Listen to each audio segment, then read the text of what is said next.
ngiyacela nje bangcwele ngoba ngake ngezwe ukuthi uma ukhulumile empilweni ezulwini ukhulumile wahleba lokho kuba umsindo ngathi kuvulwa loudspeaker yazi abanye abantu baye bathandele ukurekhoda inkonzo kodwa mawuyifake ku-silent akuphazamisi lokho. Amen. Bangcwele ngiyabonga ukubona amaNazaretha asehlahlindlela ephila nekhehle lokushumayela liyaphila, siyabonga. Ngiyamcelela ngimshumayele ngathi uNkulunkulu angakamandisela iy'nsuku ngoba ngiyambona uyisibonelo, iy'nsizwa zivunule nje zibona umholi, uyisibonelo esihle kuthina. Ngiyakubonga nje lokho engathi uShembe noma ngabe bese ebonile yena akaphinde amqinise nje abe insizwa encane sengaphinde igane. Bangcwele akumile-ke umuntu omdala la kuningane, ngizocela uShembe angiphahle noma engimisiwe phakathi kwabantu abadala ngingayikhohlwa ukuthi ngiyingane ngoba kuyenzeka umiswe ubese uthatha lelo gunya lokuthi umisiwe ugcine usuzikhohliwe ukuthi uyingane. Ngake ngezwa enye insizwa inikwe ithuba elinjengalaleli ithi nina bomama fundisani iy'ngane zenu futhi ngeke zingagqomi ngoba nawe uqoma. Esengisinda lento ukuthi ithini le nsizwa, ithi vele zonihlula ngoba zenza into enzo wena. Ngase ngithi no, lokukhuluma ube kungafanele kuphume kumuntu okangaka futhi endaweni enje. Yiko ngicela uShembe ukuthi akangiphahle. Amen.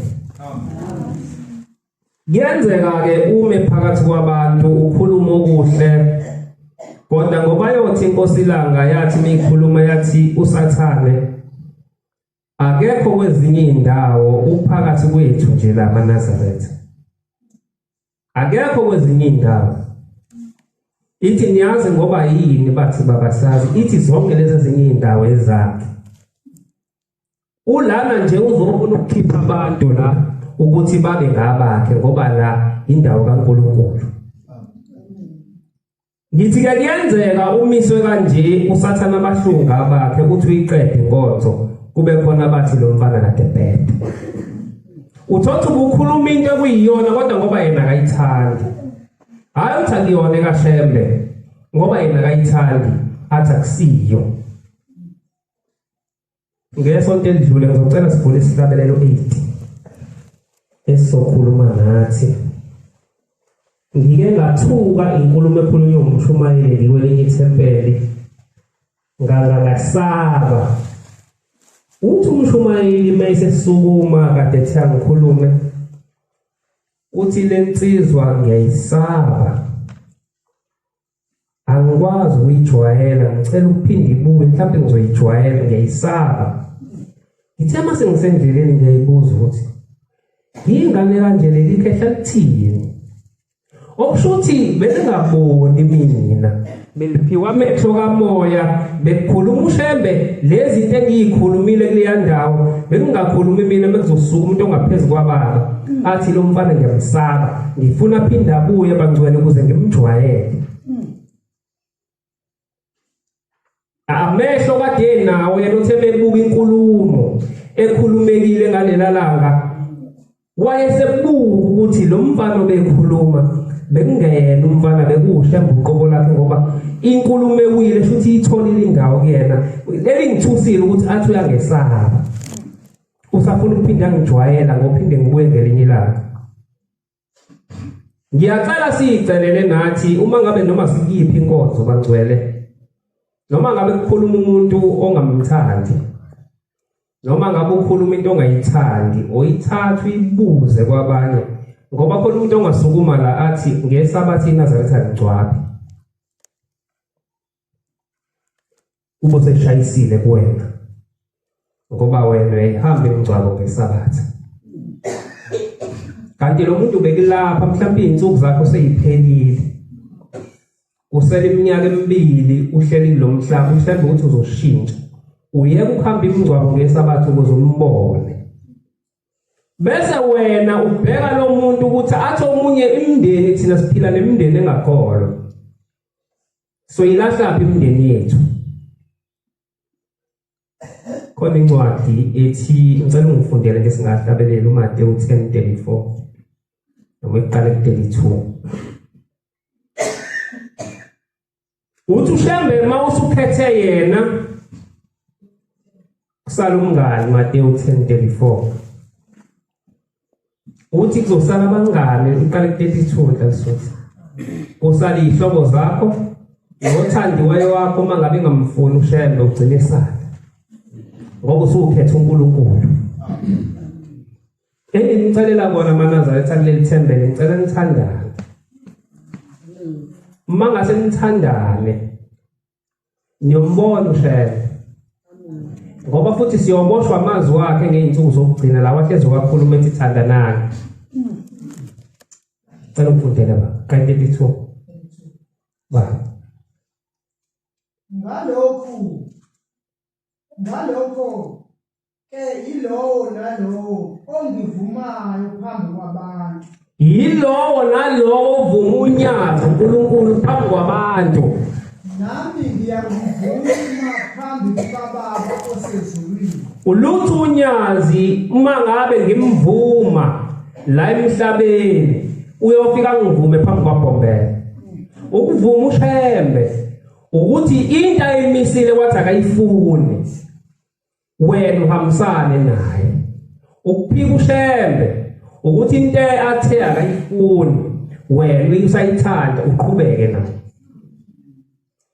Kancane nje ntathu kancane lapha emsebenzini ngithe ngibuye livini ngonyaka odlule ngafika sekuthiwa umphathi sibhedlela uthe bonke abantu abaskelele yabarcode bangene kuWhatsApp ngoba indlela ekuzoxhunywa ngayo esibhedlela.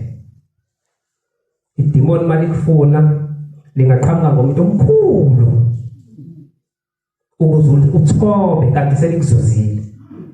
Kodwa ngamziba umphathi wami ethunywe umphathi wakhe. Ngathi ayimphathi mina ngiyinazaretha mina.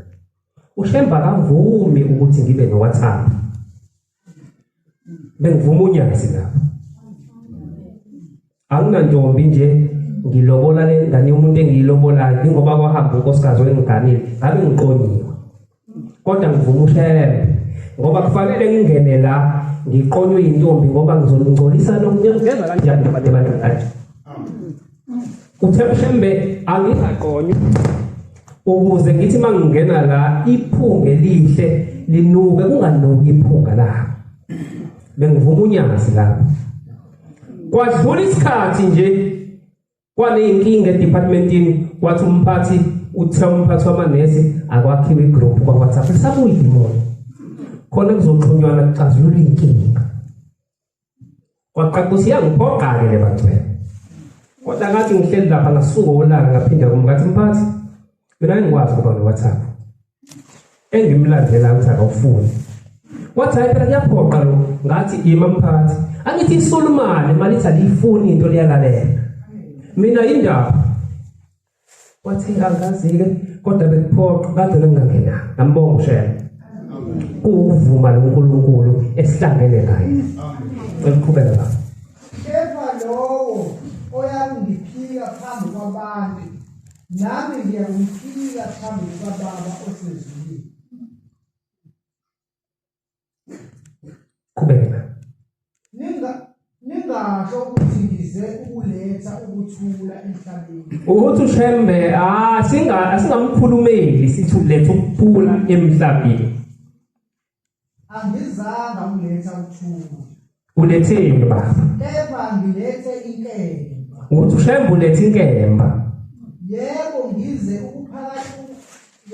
ngize ukuphambanisa umuntu noyise. Uthi uzokuzokwehlukaniisa umuntu noyise.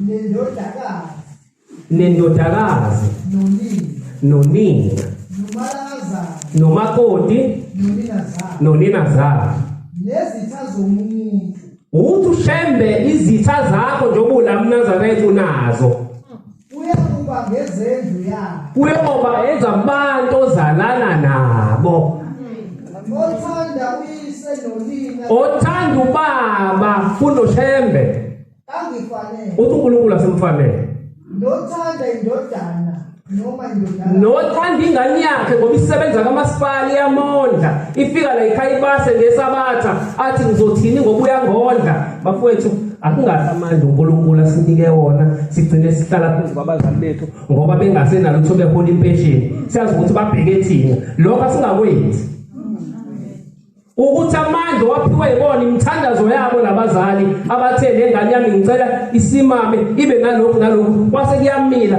lokho angasigibeli phezu kwabazali bethu bagcine sebe sabathina kunokusaba uNkulunkulu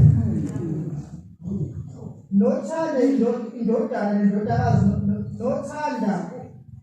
nothanda indodana noma indodakazi kunami akangifanele uyithanda ingane yakho kakhulu yentombazana uyifihle kubaba ukuthi labo plastic engena nabo la ekhaya kabafanele ukuthi badliwe ubaba nawe ma oplastic abafika nengane yakho uyazi ukuthi imali eyithanda eyifika nayo ithatha kuJabulani ongazile ngokusemthethweni empilweni yayo ngoba uJabulani umi kahle ujika uba afika ubaba usumbekela inyama la baba inyama ifike nojabulisile usiphathele nje baba uyithathe manje baba ukhona uphiwe umngane wakhe imali umfihlele ubaba ubona ubaba esegula ahlule sandazelwa ahlule ushembe nikela kuyena kanti uguliswa ukuthi into ayidlayo kayifanele uthanda indodakazi yakho kakhulu uzubulala umthetho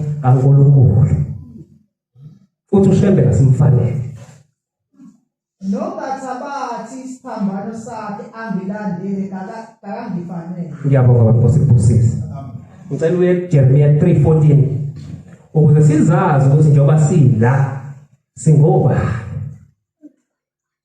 uthi ushembe masithanda izinto zasemhlabeni kakhulu obaba bethu uma bona bengamfuni ushembe asidede kubona kodwa lenhlonipho phela awuzothi wena bethu baba wakho mntanami lento ngiyifune ube futhi wena mina baba la ekhaya ngifuna ukugcina isabatha ngenkani iya ngenhlonipho kubaba wakho baba ngiyacela ukwandisa ikhaya lakho baba ngakhe lapha ya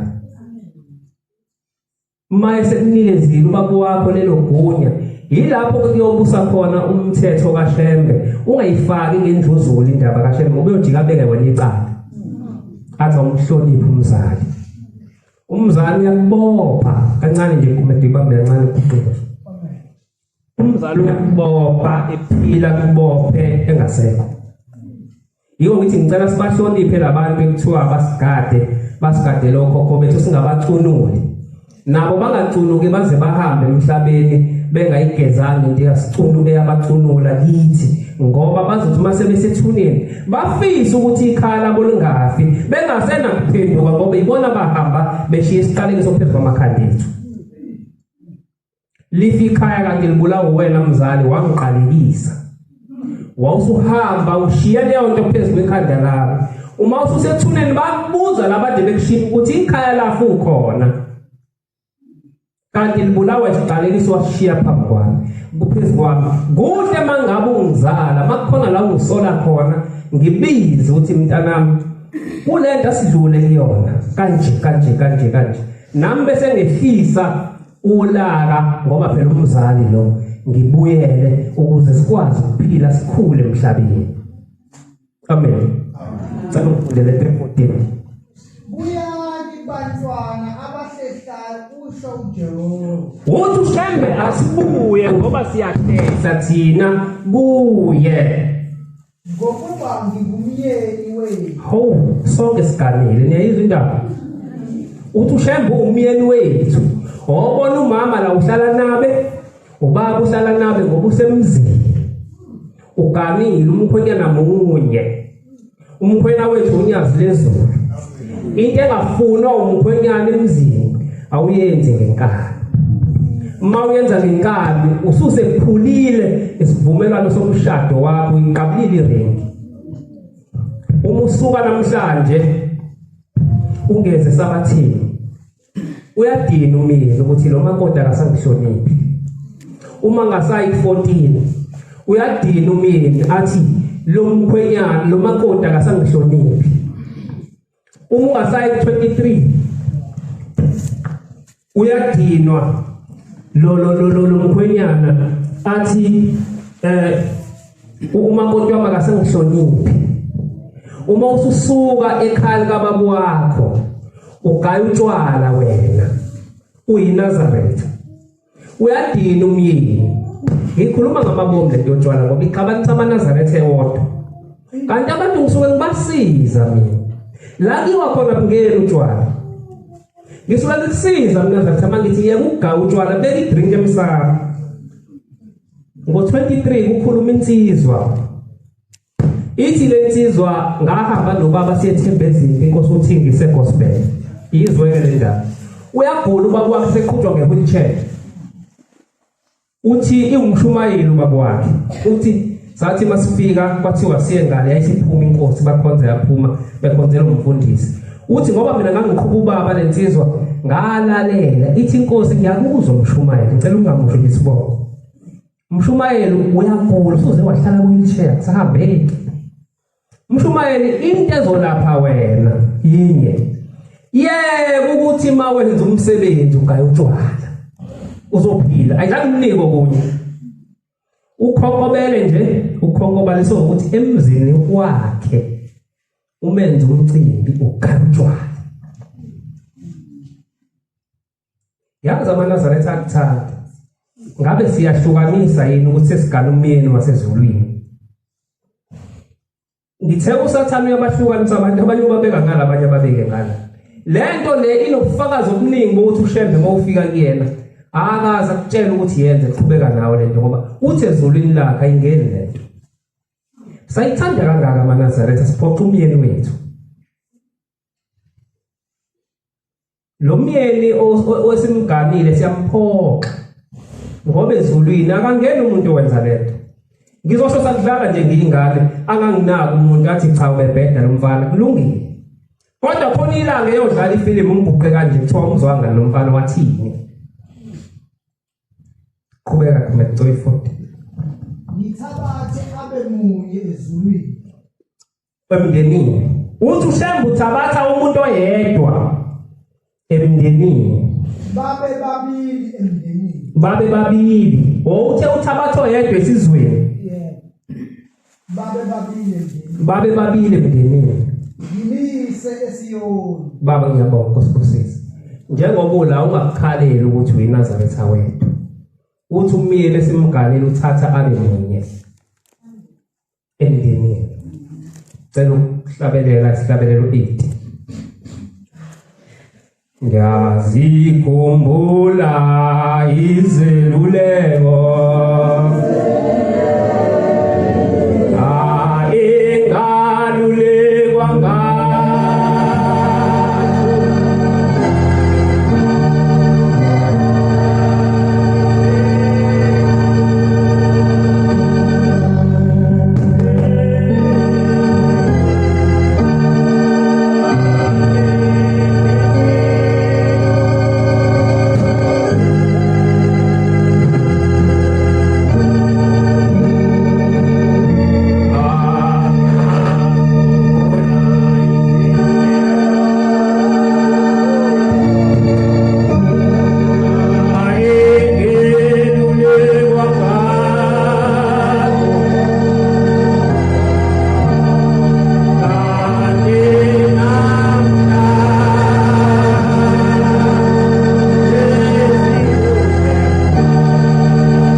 sabathi cela ungiphe uJeremiya 3 uzoqala eversini ngithi uzogcina mhlawumbe noma 9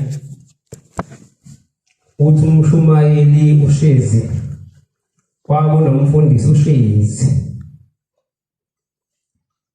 owaye indida yomfundisi ngendlela ayeqotho ngayo uthi kwakube kufundwa incwadi ethempelini makufunda incwadi bese buza ukuthi njengoba nithi angizokwenza umsebenzi ngiyisithunywa sikaNkulunkulu nizobe nigayile yini bese sukuma umlini womcimbi athi baba kuzobe kugayiwe athi ngeke ngize ngoba uShemba kangeni endaweni ekugayiwe kuyona uyena umyeni wethu ngizoyikhuluma lesadlala lento kanti khona uShemba athi angikhulume khona uzosizakala mhlawumbe uzoba khona kodwa ufuna ukuya ekhaya ofuna ukuya ekhaya ngicela ungifundele baba Kuthiwa uma indoda ilahla umkayo. Ngicela weqe nje iqale noma 4 ngifuna ukungena kuleso. Awusandi ukulahla kimi ukuthi baba wenu ungumngene wombuso bami na. Uyakuhlala entukuthele njalo njalo. Ayithini kuze kube yini na.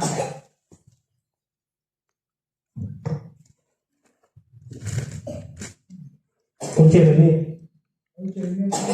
year 8. Ngabona ukuthi noma ngangimlahlile uIsrayeli. Uthi uNkulunkulu lapha akavakashela khona ngesiqu sakhe kwaIsrayeli. Uthi wabona noma ayemlahlile uIsrayeli. Ohlehla. uIsrayeli wayehlehla kuNkulunkulu. Ngalesi sizathu sokuthi uphingile. Njengoba siganile umuntu ophingayo othi esemendweni wakhe abuya abe lezinto ezenzayo ezingavumelekile la emendweni agane khona. Njengoba siganile sonke ke ikuphi ukuphinga kwethu njengoba ethi uNkulunkulu wakwamlahla uIsrayeli ohlehlayo ngokuphile. Qhubeka nje. Incwadi yesehlukanile. Uthi uNkulunkulu wafaka idivorce noIsrayeli njengoba namhlanje lakithi. Omunye ngicela ngivulele uMateyu 29:31 29:31 noma 21:39. Qhubeka nje. Udade wabo okhohlisayo uJuda. Udade wabo kaIsrayeli kwakuuJuda bamkhohlisa uNkulunkulu. Ake sabanga nokho. Kepha waya naye. Selujobo leka. Hayi lileqa ngoba libi. Kodwa likhuluma ngomuntu ohlulwa ukuyiphatha. Lisho umuntu ohlulwa ukuyiphatha. uNkulunkulu wekhuluma ngezizwe ayeyikhethile wayithanda la. Ukuthi zihlehlile kena zaphinga. Nasi ke sinisizwe naso senza into enkulu. Kodwa kwakungeyona leyenziwa abantu kodwa uNkulunkulu wayilinganisa nento esiyenzayo thina mawuzothi uganela uphinde ube nosiphiwe lapho ube nojabulani lapha kodwa bonke egameni lakho. Igama laleyo nto ke lesileqayo ngicela ufunde. Nangokuzwakala ukuba kwakhe langcoliswa izwe waphinga nemithi namatshe. Waphikwa nemithi namatshe. Waphinga nemithi namatshe iThixo. Kepha ukho konke lokhu udade wabo akhohlisayo uJuda akabuyelanga kimi ngenhliziyo yonke kepha ngokuzenzisa nje usho uJehova. Wayesethi uJehova kimi uIsrayeli ohlehlayo ubonakala elungile kunoJuda okhohlisayo. Qhubeka. Ngiyabonga baba ngoba sengizwile indaba uthe uNkulunkulu mayiqala 21:39 Mateyu. Uthi uNkulunkulu mekhuluma nathi uthi ufaka incwadi yesehlukaniso. uyayizwa i-divorce uNkulunkulu ukuthi uyayenza. MaNazaretha yini edala uNkulunkulu athi uzofaka incwadi yesihlukanisi kithi 21:39. Base beyibamba bayiphonsa ngaphandle kwesivini bayibulala. Ngicela uhlehle kancane nje noma uqale ku-31. Ngifuna nizwe ukuthi mhla uNkulunkulu efaka isehlukaniso kwaJuda waphinde wafuna bani ukuthi amgane. Yini yadala afaka isehlukaniso kwaJuda noIsrayeli? Niphi kulawa amabili enza intando kayise na? Iyiphi kulawo amabili eyenza intando kayise na? Bathi kuye eyokuqala. Ngicela uhlehle 29 noma ikhona la ikhuluma ngalamadodana amabili.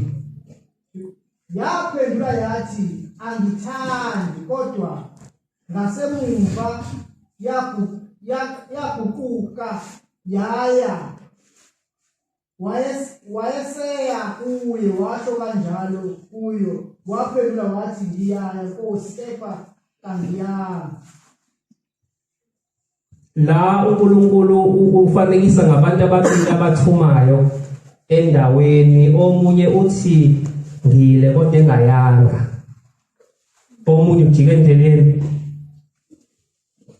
Imupho wenza intando kaNkulunkulu naqhubeka nayo.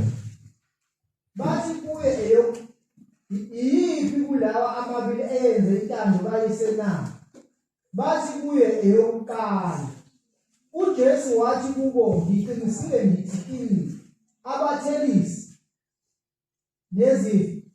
nezintazingane bangena phambi kwenu embusweni kaNkulunkulu. Ngokuba uJohane weza kini ngendlebe yokulunga, anikhohlwanga nguye, kepha abathelisi bakhohlwa nguye. Kodwa nina khona nibona aniguqukanga nakamuva, nikholwe nguye. 33. Qhubeka nayo 39.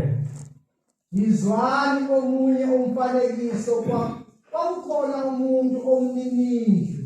Kwakukhona umuntu owawumninindlu Owatshala isivini. Watshala isivini njengoba uNkulunkulu etshale thina nje sikhona singabantu siphila. Wasibiyela ngothando. Wasibiyela ngoba uyasithanda lesivini sakhe njengoba nathi silapha sibiyelwe ngemithetho kaNkulunkulu. Weba khona isikhambi, wapha isiqongo sokulinda, wasiqashisa kubalimi, waya kwelinye izwe. Kwathi sekusondele isikhathi sezithelo, wathuma izimelo zakhe kubalimi ukuthi zithathe izithelo zakhe. Abalimi bazihambisa izimelo zakhe, enye bayishiya, enye bayibulala, enye bayikhanda ngamatshe. Njengoba ngilapha nami ngilethe izwi likaNkulunkulu, akibo bonke abantu abangagcina bengithanda, ngoba kuyenzeka ukhuluma into kanti basayithanda kodwa uNkulunkulu engayithandi. Abanye bengangivikela, abanye bengafisa nokuthi ngife, ngoba ngikhuluma iqiniso likaNkulunkulu elingafunwa umuntu kodwa ungafuni ukuya ekhaya. Waphinde wathuma inceku eziningi, waphinda wathuma ezinye izinceku eziningi kunezokuqala, benza njalo nakuzona. Uma uhambisa izwi likaShembe ungancethezi, umile. UShembe wakhuluma ngalesikhathi ukuthi kuyoba khona isizukulwane esingeyolifuni iqiniso, isizukulwane esingeyokuzwa. Njengoba ekhuluma ngokukhandwa kwabantu, mina ngeke ngakuthola lokho sisebhubhu lethu. Ngakhuluma igama lokuthi kuleli bandla uShembe wathi ingoma zangaphandle ehlatshelelwe, kodwa ngakhanda umuntu ongafanele njengoba isho incwadi. Isikhathi esisaziyo thina ukuthi kwathi noma iqiniso kumnyama kubovu, ngoba ngelinye ilanga uzoyiqedela nje babancane. Kwahamba inkosazane yala ekhaya eyayithanda uShembe, kwakuthiwa uMamasha, igama lakhe kwakuthiwa uAntiMamasha. Yathi mayihamba emhlabeni uNkulunkulu kanti uyayithanda, lolu thando kufanele silucele njengoba siguqela. ngoba kungenzeka uhambe iminyaka ube neNazaretha emihle u14 u21 kodwa uthola ushembe ngeke uzofika ekhaya ngenxa yenkani esiba nayo. Omunye umuntu uyameya omunye umuntu abone emncane ingasukuba nansi ingane ikhuluma into wathi ushembe ungabomeya umuntu noma emncane. Ngelinye ilanga kwahamba abantu beyothandaza lapha eThekwini thiwa kwakuwumuzwakala ndlela xoxa umfundisi uthi sathi masifika la wathandaza uzothandazela umuntu wathi kusukuma ingane nje yakhomba omunye ubaba yathi baba ngicela usihlabele isihlabelo sokuvala weyingane lo baba lo wanqaba ngasihlabeleni kwadlula insukwana lahamba izwi kuye laphela izwi bamthatha bamise enkosini inyanga yezulu. Baba nangu simlethile akasakhulumi uyahoshoza bathi athi inkosi hayi lo uzenze yena nje benje lona nanyothandaza kalandlela ngakhuluma nengane uthi ayimtshela avale isihlabelo kwakungayona ingane le ikhuluma kwakuyimina wangidelela lo ngabe sengilithatha izwi lami isho ngakhuluma ingane encane imikhuluma ngento kaShembe uyithatha uyibheke mususekhaya ukuthi ibithini lengane wathi mehamba lo ante emhlabeni kanti uthandiwe umyeni lo fanele sicele nathi uShembe sithande. Amen. Uthi uShembe eNazaretha abantu abamikhamba ingane yami la ngiyithanda kodwa ngithema ngiyibheka ezulwini ngiyificana. Ngiyabamema nabafikile ukuthi nabo bamkhethe lo nkulunkulu okwazi ukuthi sithi sihleli naye la athi uyobheka umuntu esesimgcwabile. Onjani lo nkulunkulu esihleli naye bethu umuntu kodwa thina ekwazi ukushiya la ahamba athi uyobheka umuntu athi akamficane ezulwini. uNkulunkulu lo uShembe nje uNkulunkulu unyaza uNkulunkulu. Uthi bantu abamingizela mfice esikogweni sikaSathane. Ithi ngibese ngibiza intombi ngiqala uthi ngibese ngithi Sathane ngizofuna umntanami kwathi uSathane owami lo Shembe akuzoshiwo nikuthini ukuthi singabantu Sathane namhlanje ngoba namhlanje thina sisukuma naye endaweni yathi uShembe ingcwele sithi siyomasha ezulwini. Umfundisi wokuqala mina engimaziyo owahlabelela ingoma engasiyo la ekhaya agcinanga la engangiphula ethempelini lakhe ngiyingane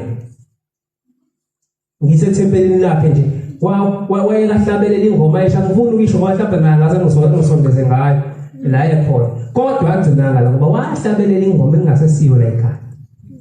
Mhlambe omunye walabo kuthiwa wathi ephethe inkonzo wenze izigi sichiqiqi ngemva kwathi uyaqalaza ngabona umuntu uthi mayiselele ekhaya afika inkosi ithi mntana mbuthuswa yini kuzo izigi uthi baba ngithuswa ilento ebengiyisithi ngathi ngithi ngiyaqalaza ngangabona umuntu uthi uShembe bekwaba sezulwini bephuma bedila ukuthi wena uhlabelela ingoma engasiyo la ekhaya enkonzweni njengoba sihlabelela kangaka siyaphi uma sihamba abahlangabezi bethu bayothini ngathi siyofika basimukele yini ngoba into ithanda usaphila ngeke uyiyeke musungane bayofika bathi abahlangabezi awuhlabelele uyothi siyomasha ezulwini saphuliswa ngemthandazo bese bethi baba lo muntu ukuthi asimlande asithola ngoma leyihlabelela kanti fanele uthi wena simenyiwe thina sonke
ngitshela sadlala ngoba ngathi ngiyadlala baningi abantu abafika ekhaya ngale ngoma eseyingenisile buka into ofe uyiyona awushintshi ugonda umuntu egonda idread umebuya uthi mina ngisele dread ngoba ufe nayo uyohlabelela iphi ingoma wena mawusubhekene nabahlangabezi ngoba uthi umfundisi umadlala ngifice ingqombi zime endleleni mayisehambile uma ngibuza ukuthi wena ngoba wahamba ngiyingane uhlalelela uthi angizange ngihlatshelelele ungeni kumhambi aye emhlabeni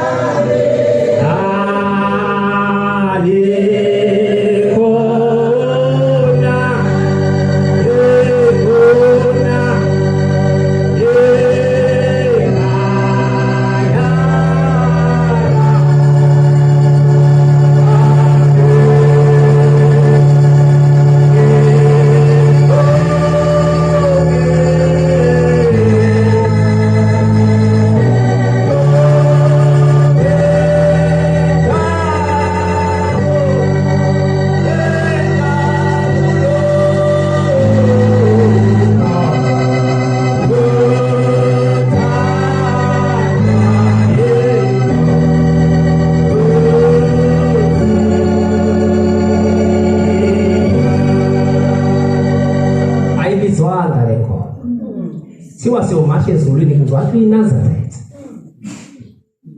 angithi eNewcastle kufisha umfundisi uKhumalo ngizomusho umfundisi ngoba lo efisha kodwa ngingimusho lo okuyena owenza isigameko uthi ubaba uDladla maye emisa uyabuza ukuthi ngabe baphelele yiyo mama njengoba sizofisha ubaba kwase kuvela ukukhuluma ukuthi khona ukukhuluma okudala omncane angafiki la ekhaya kwase singekuqhubeka nomngcwabo ngoba abaphelele omama kwase kuhlabelele omunye weyikhulu wathi ngiyalithanda ngobulizwa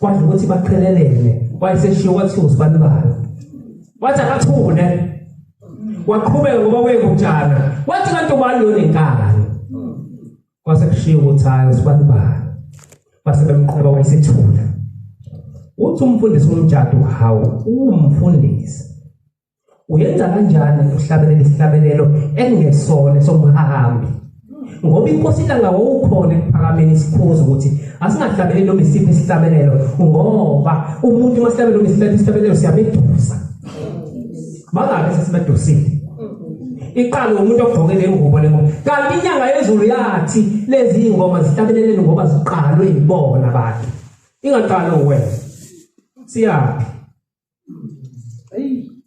siyekhaya bangakhe sobadlula endleleni ibhale manje iprogram yakho ukuthi wena ufuna uhlatshelelwe siphi isihlabelelo ngoba siyothi mase siphezulu kwakho senze intando yethu leyashiyo ushembe wathi uma ngabe senihambile abantu abami nina ningabanqobi ninqobile wathi ninqobile nje banqobele ngomhlophe wathi kodwa ningabanqobi baningakayinqobi indoda esesihlahleni sesikhoma khona sathi ubaba uthini uthi baba bantu abami mawusuhambile emhlabeni usubheke phezulu uthi kufika nje isitha sakhe emngcwabeni siyitheba ithela inhlabathi uthi usungasela amandla ngisho ukusixosha uthi bafika benze yonke into abayithanda bakhuluma into abayithandayo bagqibe bayishiya ingqumbi ingaka uthi bese beflathela uthi usudinga ushebe lona esimdelela senza noma yini entweni yakhe ngabe uyoyithumela yini ingilosi yosihlangabeza uma sesihambile emhlabeni uyoyithumela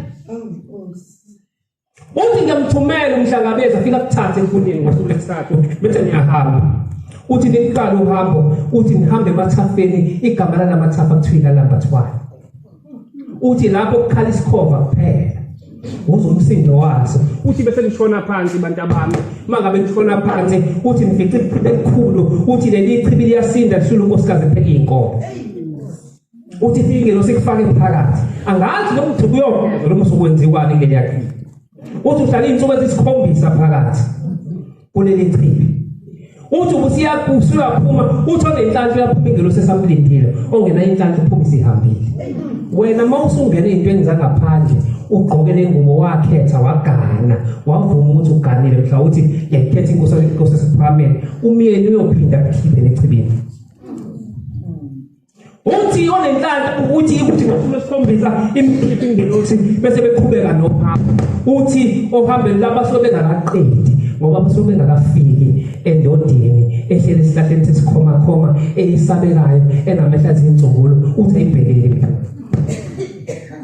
bese thweswe thina inkosi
kwesihlahla uthi sesikhoma uthi ayikhuluma lothi kukhomba ngamehlo uma ufika ulenge inkamba zotshwala iyokukhombaphi uma ufika ulenga lezi ingoma esezingenise kangaka esontweni iyokukhombaphi uma ufika uphethe iMnazaretha eyabantu hayi kaShembe iyokukhombaphi imiphi yabantu yilothi uma ufika kumuntu othungayo uthi mina ngifuna imigqa ewutiti uthe umama ekhala emphefumulo uthe uShembe akakhuluma ukuthi eyakhe iMnazaretha ina7 la ina7 parts le notiti lemigqa yayelo uthe yena kuyona yakhe uma ufika uphethe lo uMnazaretha uyokushonisa umuntu ohleli phansi kwesihlahla sesikhoma uma ufika uphethe uMnazaretha obhala unyazi 100% la uyokukhombaphi ngoba akaza uShembe ukuthi asubhala uMnazaretha uyokukhomba uma uphethe inzondo enhlizweni yakho uyodlula nile ndoda ungamfuni umuntu okholwa naye ungamfuni umakhelwane wakho uyofika udlule kule ndoda iyokukhomba le ndoda ngamehlala uma uthatha umqhele kaShembe ungawugqoka endaweni ayimisa yena ukuthi ayiqoqoqwe khona le ndoda iyokukhomba uma ufika nezifungo zakho zingaphelele le ndoda iyokukhomba antu mamashuke ngedele ithi inkosi wathi omubi owami lo mntwana ngathi Shembe owami lo mntwana wathi Shembe owami lo mntwana isaphikisana ngase ngilanda intombi uthi intombi zifike zivululile zishaya ithuluzi uthi ayisiphuma into kwathi yamadoda yaphuma uthi awubeka umgidi uthi awubeka madoda uyawubeka uthoye ubeka kujama isibukeli lento kwathi uthi awubeka yawubeka uthi ngase ngiyimisi intombi uthi wayesethe omubi usuqedile Shembe uthi usuqedile wathi hayi Shembe namo wami lo awume uthi wasengena endlini uthi wayesedonsa igumba yakho wayibeka nezipika kanje uthi wayesededela ivolume kuthiwa yadlala intokazi kuthiwa yadlala wayesecisha usathane uthi yabona wami lo mntwana njengoba silapha asizobangwa yini ushembe nosathane njengoba senza izinto ushembe angasakazifuni athi wazichitha kule mpahla sizobangwa kodwa sizoba nenhlanhla antumamasha nayo imiphi umsebenzi wena ushembe azokukhipha ngathi lo ubengithanda benza ukuthi nokuthi kumele ngoba umgidi kaShembe siwonile ukuhlabelela siwonile ikuphi kanti simela kubona iqiniso uthi uShembe ngabe sengilanda umnikelo ka25 ngathi uyayibona le mali benike 25 wathi usathane mina nginawo ku25 Shembe ayo wakho ke lo muntu wamehlula njengoba nginekhala ebhukwini la23 nginekhala ebhukwini la14 kwela 25 nginekhala ngiyokwenza njani lapha hayi bangcwele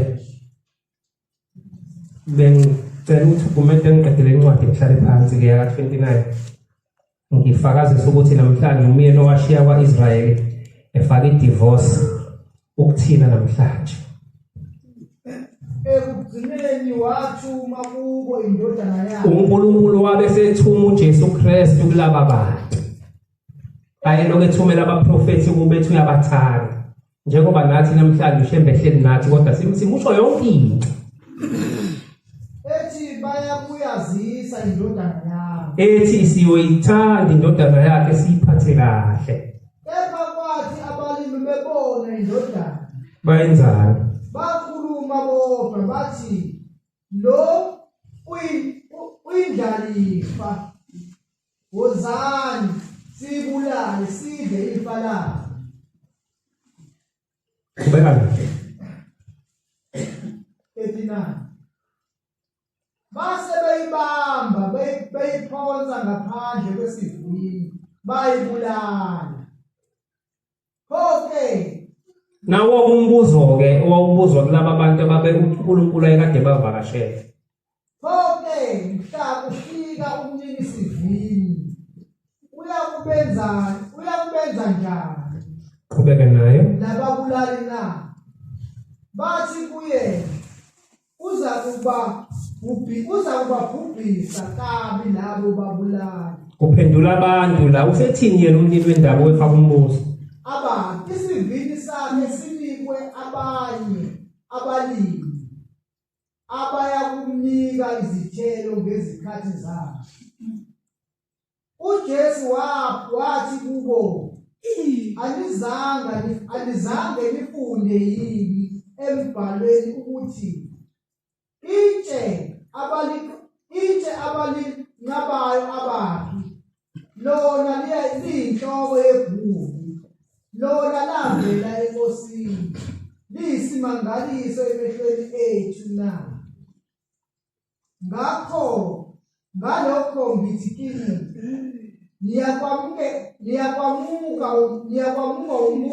niyakwaphutwa umbuso kaNkulunkulu uphiwe isizwe esiyakuveza izithelo ngiyabonga baba abaJuda abaIsrael baphuca umbuso kaNkulunkulu walethwa kithi asiveze izithelo bangcwele ukuze lo Nkulunkulu simbone kwelizayo ngiyabonga bangcwele inkosi kusene kusweni.